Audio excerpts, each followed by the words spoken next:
ஜனநாயக தேசிய கூட்டமைப்பின் பாராளுமன்ற உறுப்பினர் அனுரகுமார திசாநாயக்க பாராளுமன்ற நிலையியற் கட்டளையின் கீழ் கேள்வி எழுப்புவதற்கான அனுமதி என்று கோரிய போது சபை முதல்வர் அமைச்சர் நிமால் ஸ்ரீபால் சில்வா அதற்கு எதிர்ப்பு தெரிவித்தார். இதன்போது வாத பிரதிவாதங்கள் ஏற்பட்டன. මේ ප්‍රශ්නයට පාදක වෙලා තිබෙන්නේ හෙජින් ගිවිසුම. இந்த கேள்விக்கு ஹெஜிங் உடன்படிக்கையே காரணமாகியுள்ளது. தற்போது ஹெஜிங் உடன்படிக்கை தொடர்பாக 3 வழக்குகள் விசாரணையில் உள்ளன. எனவே தீர்ப்பொன்று வழங்கப்பட முன்னர் அது குறித்து பாராளுமன்றத்தில் கேள்வி எழுப்ப முடியாது. මෙවැනි තත්ත්වයක් යටතේ පාර්ලිමේන්තුවේදී මෙය විනිශ්චයට භාජනය වෙමින් පවතින කාරණයක් පිළිබඳව ප්‍රශ්න කිරීමට අයිතියක් අපේ ස්ථාවර නියෝග අනුව නැහැ. ගරු කතානායකතුමනි, අපේ රටේ පාර්ලිමේන්තු ස්ථාවර නියෝග සකස් කොට තිබෙන්නේ லங்காவே. கௌரவ சபாநாயகரே, இந்த விடயம் தொடர்பாக இலங்கை நீதிமன்றத்தில் வழக்கு தாக்கல் செய்யப்பட்டுள்ளதா என்பதே முக்கியத்துவம் பெறுகிறது. இது உடன்படிக்கை தொடர்பாக இலங்கையினுள் எந்த ஒரு நீதிமன்றத்திலும் வழக்கு தாக்கல் செய்யப்படவில்லை. මේ ගිවිසුම පිළිබඳව ගරු කතානායකතුමනි, ලංකාව ඇතුළත කිසිදු අධිකරණයක නඩුවක් පවරා නැහැ. මේ රටේ මුදල් කටයුතු ගැන කතා කිරීමේ සම්පූර්ණ අයිතිය நிதி தொடர்பாக கலந்துரையாடும் பூர்ண உரிமை இந்த சபைக்கு இருக்க வேண்டும். உண்மையில் இதற்கு தடை ஏற்படுத்த சந்தர்ப்பமில்லை. உயர்நீதிமன்றம் தீர்ப்பு வழங்கிய போது ஏன் அதன்படி செயற்படவில்லை என்பதே நமக்குள்ள பிரச்சனையாகும். அதனை மீறி செயற்பட்டீர்கள். இலங்கையில் உயர்நீதிமன்றத்தின் தீர்ப்பினை மீறிய பின்னர் வேறு சட்டங்களுக்கு அடிபணியுமாறு எவ்வாறு கூறுவது? තීන්දුව උල්ලංඝනය කරාන් පස්සේ කොහොමද කියන්නේ වෙනත් නීතියකට යටත් වෙන්න කියලා? ඒ සුප්‍රීම උසාවියේ නඩුව අහන අවස්ථාවේදී මේ உயர்நீதிமன்றத்தில் அது குறித்த வழக்கு விசாரணை இடம்பெற்றுக் கொண்டிருந்த வேளையில் பாராளுமன்றத்தில் அரசாங்கம் என கூறியது. இது அரசாங்கத்துக்கு எதிராக மேற்கொள்ளும் ஒரு நடவடிக்கை என மீது சேறு பூசினர். எனவே அவ்வாறு அந்த ஏற்பட்ட நிலையில் வெள்ளையர்கள் தீர்ப்பு குறித்து ஏன் நமக்கு இங்கு கலந்துரையாட முடியாது? කිසිදු උසාවියක ලංකාවේ හෝ පිටරටක හෝ உள்நாட்டிலோ அல்லது வெளிநாட்டிலோ எந்தவொரு நீதிமன்றத்திலும் வழக்கொன்று இல்லாத சந்தர்ப்பத்தில் இது குறித்து கருத்து வெளியிட நிலையியல் கட்டளையின்படி சில சரத்துக்களை பின்பற்றுவதை ஒரு பொதுமம்மால் ஏற்றுக்கொள்ள முடியாது.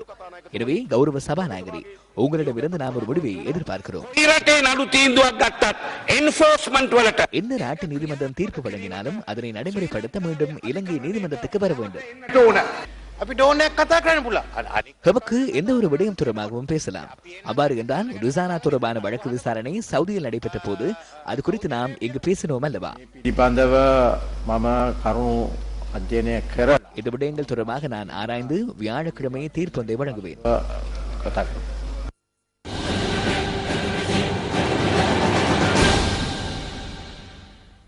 சுயாதீன தொலைக்காட்சி நிறுவனத்தின் செய்தி மற்றும் நடப்பு விவகார பிரிவின் பிரதி பொது முகாமையாளரும் ஊடகவியலாளருமான சுதர்மன் ரதலியகொடவை நீதிமன்றத்தில் ஆஜர்படுத்துமாறு கோட்டை நீதவான் லங்கா ஜெயரத்ன கொழும்பு மோசடி புலனாய்வு பிரிவினருக்கு இன்று உத்தரவு பிறப்பித்துள்ளார்.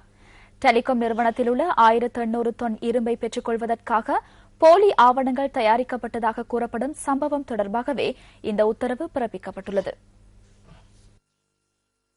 இந்த சம்பவம் தொடர்பாக போலீஸ் மோசடி புலனாய்வு பிரிவினர் நீதிமன்றத்தில் ஆஜர்படுத்திய 2 சந்தேக நபர்கள் வழங்கிய தகவல்களுக்கு அமைய நீதவான் இந்த உத்தரவை பிறப்பித்துள்ளார். தமது தரப்பினர் இரும்புகளை பெற்றுக் கொள்வதற்காக சுதர்மன் ரதலியகொடவுக்கு 15 லட்சம் ரூபாவை வழங்கியுள்ளதாக சந்தேக நபர்கள் சார்பில் ஆஜரான சட்டத்தரணிகள் நீதிமன்றத்தில் தெரிவித்துள்ளனர். இதற்கமைய ரதலியகொடவினால் வழங்கப்பட்ட ஆவணங்களுடன் டெலிகாம் நிறுவனத்துக்கு சென்றிருந்த போது குறித்த ஆவணங்கள் சந்தேகத்துக்கிடமானவை என தெரிவித்து அவர்கள் இருவரும் போலீஸ் மோசடி புலனாய்வு பிரிவினரிடம் ஒப்படைக்கப்பட்டதாக சட்டத்தரணிகள் கூறினர்.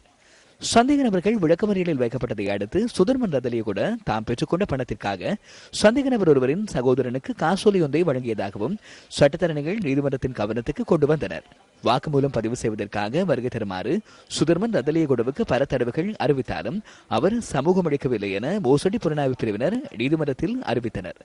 இதற்கமைய அவரை நீதிமன்றத்தில் ஆஜர்படுத்துமாறு போலீசாருக்கு உத்தரவிட்ட நீதிவான் சந்தேக நபர்கள் இருவருக்கும் பிணையில் செல்வதற்கான அனுமதியை வழங்கினார்.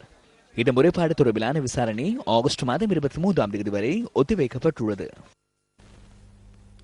இலங்கை கிரிக்கெட்டில் நிலவும் பிரச்சினைகள் தொடர்பில் தாம் வெளியிட்ட கருத்துக்களை விளையாட்டுத்துறை அமைச்சரும் ஏற்றுக்கொண்டுள்ளதாக மாகாண சபை உறுப்பினரும் முன்னாள் டெஸ்ட் கிரிக்கெட் அணி தலைவருமான ஹஷான் திலகரத்ன என்று தெரிவித்தார். குமார் சங்கக்கார இங்கிலாந்தில் ஆற்றிய உரை தொடர்பாகவும் ஹஷான் திலகரத்ன இன்று நடைபெற்ற மேல் மாகாண சபை அமர்வின் போது கருத்து வெளியிட்டார். மேல் மாகாண சபை இன்று காலை 9:30 மணிக்கு அதன் தவிசாளர் சுனில் விஜயரத்ன தலைமையில் கூடியது. ගරු හෂාන් තිලකරත්න මන්තුමා ක්‍රිකට් ක්‍රීඩාවේ උන්නතිය පිළිබඳව ප්‍රකාශ කිරීමට අද දින මේ පිළිබඳ අවධානය යොමු කිරීම සඳහා මා පිළිගොල් தேசிய பத்திரிகைகளில் ஒன்றான திவையின பத்திரிகையில் நேற்று வெளியான செய்தி காரணமாகவே இது நான் இந்த விடயம் தொடர்பாக சபையில் கருத்து தெரிவிக்கிறேன். அந்த பத்திரிகையில் வெளியான செய்தியின் அடிப்படையில் பார்க்கும் போது நான் கூறிய விடயங்கள் உண்மை என விளையாட்டுத்துறை அமைச்சர் மஹிந்தானந்த அழுத்கமகே குறிப்பிட்டுள்ளார். சற்று தாமதித்தாவது அதனை ஏற்றுக்கொண்டு இலங்கை கிரிக்கெட்டை சரியான வழியில் கொண்டு செல்ல இன்னும் சந்தர்ப்பம் உள்ளது என்பதனை நான் கூற விரும்புகிறேன். இங்கு மேலும் கருத்து தெரிவித்த ஹஷான் திலகரத்ன, முன்னாள் அணித்தலைவர் குமார் சங்கக்கான ஆற்றிய உரை தொடர்பாகவும் நான் அவதானம் செலுத்துகிறேன். இங்கு நாம் ஒரு விடயத்தை நினைவில் வைத்துக் கொள்ள வேண்டும். இந்த நாட்டின் கிரிக்கெட் நிர்வாகத்தில் நிலவுகின்ற குறைபாடுகளை இந்த நாட்டிலோ அல்லது வெளிநாடுகளுக்கு சென்றோ வெளிப்படுத்தினால் அவருக்கு எதிராக நடவடிக்கை எடுப்பதா அல்லது உண்மை என்ன என்பதனை தேடி பார்ப்பதா என்பதே பிரச்சனையாகியுள்ளது.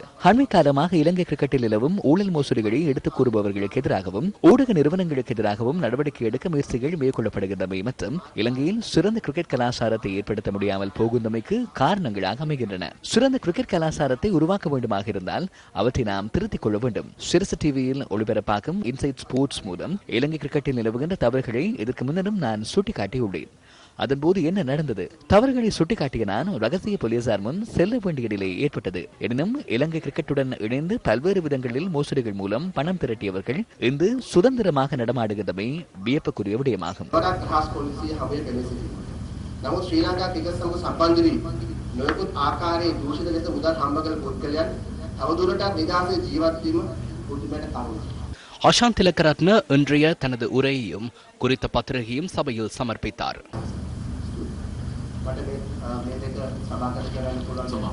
இதன்போது மேல்மாகாண சபை எதிர்க்கட்சியின் பிரதம கொறடா யோ ஜார்ஜ் பெரேரா சிறப்புரிமை கேள்வியொன்றை எழுப்பினார்.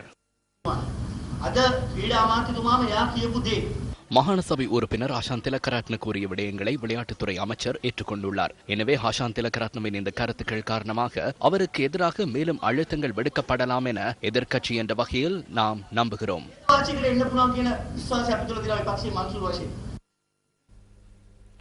உடற்கூட்டு சிகிச்சைகளுக்காக முன்னாள் இராணுவ தளபதி சரத் பொன்சேகா கொழும்பில் உள்ள தனியார் வைத்தியசாலையொன்றுக்கு இன்றும் அழைத்துச் செல்லப்பட்டார். சரத் பொன்சேகாவின் தோள்பட்டையில் ஏற்பட்டுள்ள உபாதை காரணமாக உடற்கூட்டு சிகிச்சை நிபுணரிடம் சிகிச்சை பெற்றுக் கொள்ளுமாறு வைத்தியர்கள் கடந்த திங்கட்கிழமை கூறியிருந்தனர்.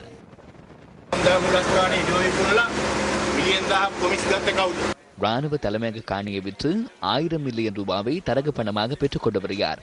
தற்போது வெறிக்கடை சிறைச்சாலை காணியையும் விற்க முனைகின்றனர். மீன் சந்தையை விற்கப் போகின்றனர். ரயில்வே திணைக்களத்தின் காணியையும் விற்கப் போகின்றனர். காலிமுக திடலையும் விற்பனை செய்ய முயற்சி செய்கின்றனர். அவ்வாறு செய்து மேலும் 400 மில்லியன் ரூபாவை தரகு பணமாக பெற்றுக்கொள்ள திட்டமிட்டுள்ளனர். இவற்றை நாட்டு மக்கள் அறிந்திருக்க வேண்டும்.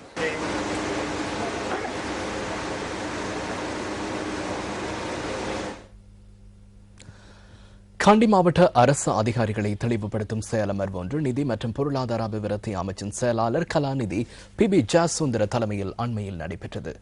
கண்டி தபால் அலுவலக கேட்போர் கூடத்தில் இந்த ஒன்று கூடல் நடைபெற்றது. கண்டி மாவட்ட செயலாளர் காமினி செனவிரத்னவினால் ஏற்பாடு செய்யப்பட்ட இந்த செயலமர்வில் பிரதேச செயலாளர்கள், சமுர்த்தி அதிகாரிகள் மற்றும் பொருளாதார அபிவிருத்தி அமைச்சுடன் தொடர்புபட்ட நிறுவனங்களின் அதிகாரிகளும் கலந்து கொண்டனர். இதன்போது பிரதேசத்தின் பொருளாதார அபிவிருத்தி தொடர்பில் கவனம் செலுத்தப்பட்டுள்ளது.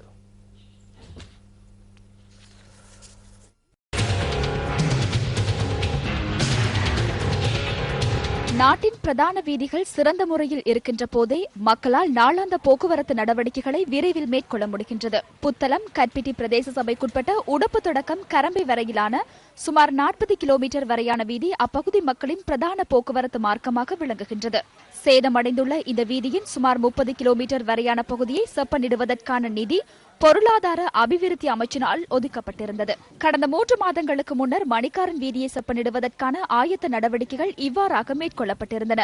எனினும் சேதமடைந்த சுமார் 30 கிலோமீட்டர் வீதியை செப்பனிடுவதற்கான ஆக்கப்பூர்வமான நடவடிக்கைகள் எதுவும் இதுவரை முன்னெடுக்கப்படவில்லை என பிரதேச மக்கள் தெரிவிக்கின்றனர். இந்நிலையில் இந்த வீதியின் ஊடாக பயணிக்கும் தாம் பல்வேறு சிரமங்களை எதிர்நோக்குவதாகவும் மக்கள் சுட்டிக்காட்டுகின்றனர்.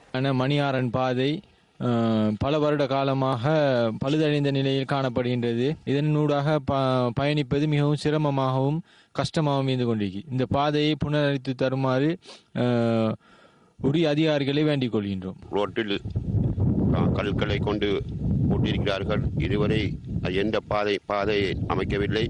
அதிகாரம் சொல்லி இந்த ரோட்டை எங்களுக்கு பாதை அமைத்து தருமாறு தாழ்முடன் கேட்டுக்கொள்கிறேன்.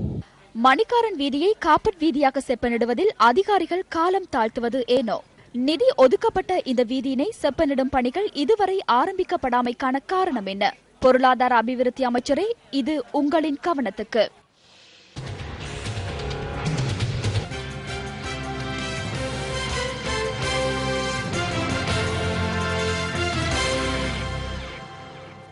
இயற்கை காற்றை சுவாசித்துக் கொண்டும் இயற்கையை ரசித்துக் கொண்டும் வாசிக்கும் போது மனதில் மகிழ்ச்சியும் சிந்தனையில் தெளிவும் ஏற்படும். இதனை கருத்தில் கொண்டு அட்டாளைச்சேனை கோணவத்தை ஆற்றின் அருகில் தென்னை மரங்களும் வேறு நிழல் தரக்கூடிய மரங்களும் கொண்ட நிழற்சோலையில் பச்சை புத்தரையையும் செடிகளையும் கொண்ட திறந்தவெளி நூலகம் ஒன்று இயங்கி வருகின்றது. ஒரு பக்கம் மர நிழற்சோலை, மறுபக்கம் குளிர்ச்சியான ஆறு. இவற்றுக்கிடையே இந்த நூலகம் அமைந்துள்ளமை விசேட அம்சமாகும். பத்திரிகை மற்றும் நூல்களை மாலை வேளைகளில் இப்பகுதி பொதுமக்கள் வாசித்து பயன்பெறுகின்றனர். இயற்கை சூழலின் பாதுகாப்பை நோக்காக கொண்டு இந்த நூலகத்தினை நடத்தி வருவதாக இதன் நிர்வாகிகள் தெரிவிக்கின்றனர்.